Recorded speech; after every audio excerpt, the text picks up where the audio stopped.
Hello, I'm here with Jamie Driscoll, the North of Tyne Mayor. We're here in Talk Socialism Book Club. Tonight we're discussing Jamie's book, The Way of the Activist, that he wrote with Rachel Broadbent.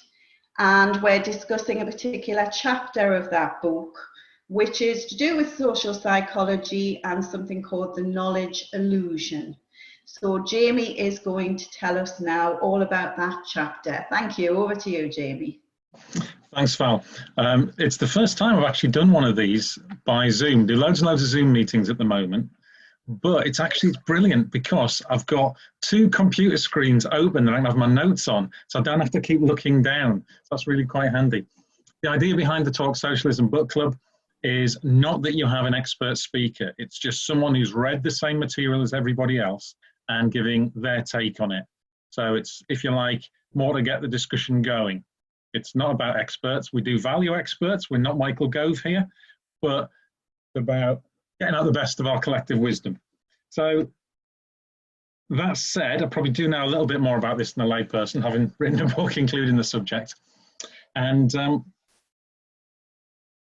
most people in here will be political activists who've spent their time at some point trying to persuade people of things. And you'll have had that experience of talking to somebody and or being in a meeting and somebody giving a very vociferous opinion, which is quite clearly devoid of any knowledge of the facts. Now, there's a couple of researchers, David Dunning and Justin Kruger, and they read a newspaper piece about a bloke who'd walked into, this was in America, he'd walked into a bank, held it up at gunpoint and taken the money and left. And they saw on the news the video, and this bloke had his face totally uncovered, and a load of people rang in and said, "Oh, no, that is, it's a bloke called MacArthur Wheeler." Yes, and he was arrested within hours. And they thought, how on earth was it that this bloke was so stupid as to think he could do that? And when the police arrested him, he was gobsmacked. He was saying, "How did you know it was me? I'd covered my face in lemon juice. It's like invisible ink. The camera shouldn't have been able to pick it up." And looking at this, they thought, oh my God. And they started to do a lot of research. And they did it on chess, on could you tell a joke, on a whole range of things. You know, do you understand the details of grammar and so on? And what they found was there was a really strong correlation between how little people knew and how confident they were in a subject. And so if they did it sort of roughly as if you think of a percentage scale. And if we're starting here, when people know nothing, their confidence is high. And the more they learn, the less confident they become until they become really knowledgeable on it, at experts, and then they become confident again. And so that explains why all of us have been on street stalls at some point or another, trying to explain to somebody why, for example, you can't simply send everyone back out of the country who wasn't born here. And you're thinking, you're not even, you know, even if you're a terrible racist, you don't understand that is just impossible. And this feeds in, I think, to a lot of other things. Now, another key part of this is the knowledge illusion itself. So that last part, that's called the Dunning-Kruger effect, why it is that people who know nothing are often very confident talking about it.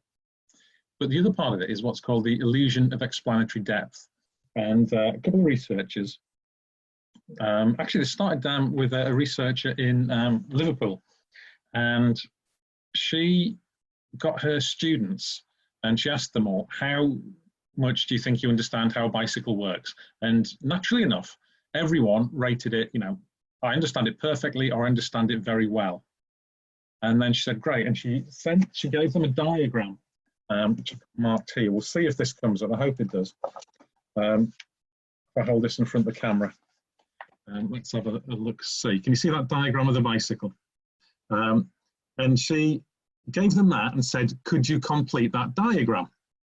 As you can see, that diagram doesn't have any pedals, parts of the frame are missing. There's no chain or anything like that. And here are 4 of the ones that the students completed. And what you'll see is one of them has 2 supports on the wheels. One of them, the frame missing, so the brake will fall apart.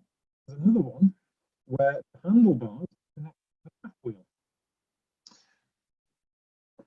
What she did is, after asking all of her students, how well do you understand a bicycle, and getting them all rating it really, really high, she then asked everybody, even the people who'd drawn the diagrams correctly, she asked them all, how well do you understand how a bicycle works? And rather than people giving themselves really high marks, they were giving themselves really quite moderate marks.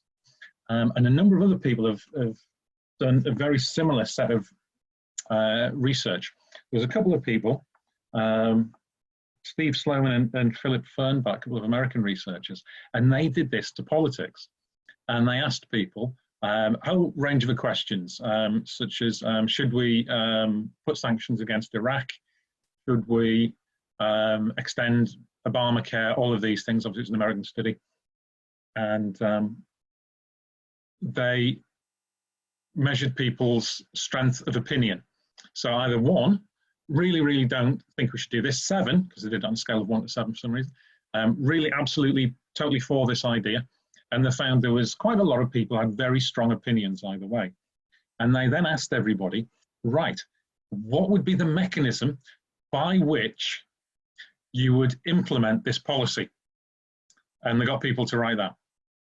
Then they asked them the question again. Because people have been asked to explain their thoughts, they were no longer quite as radical on it. So, you know, a way of puncturing perhaps some of the one-liners, the tabloid arguments.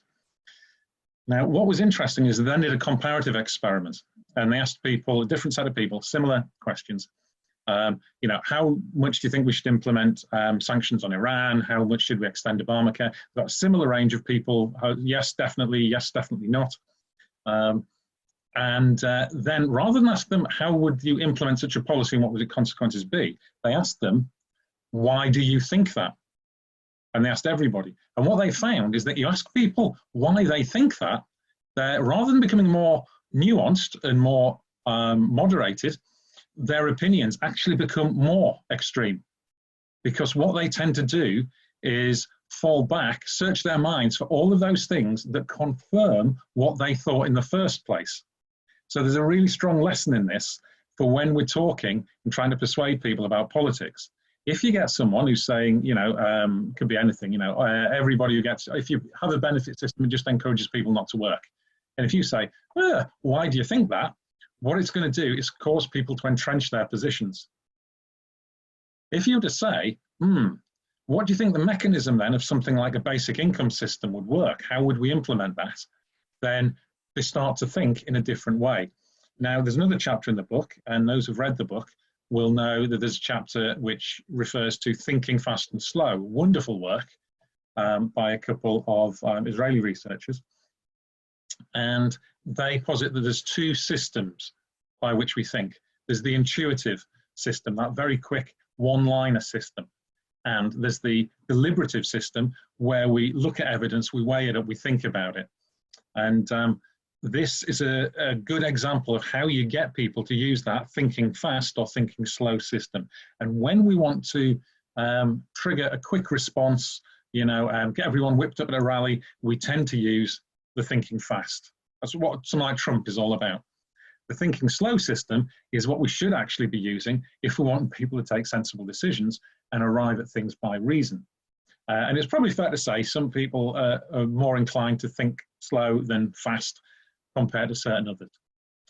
But so from the illusion of explanatory depth, there's a couple of interesting things that come from this.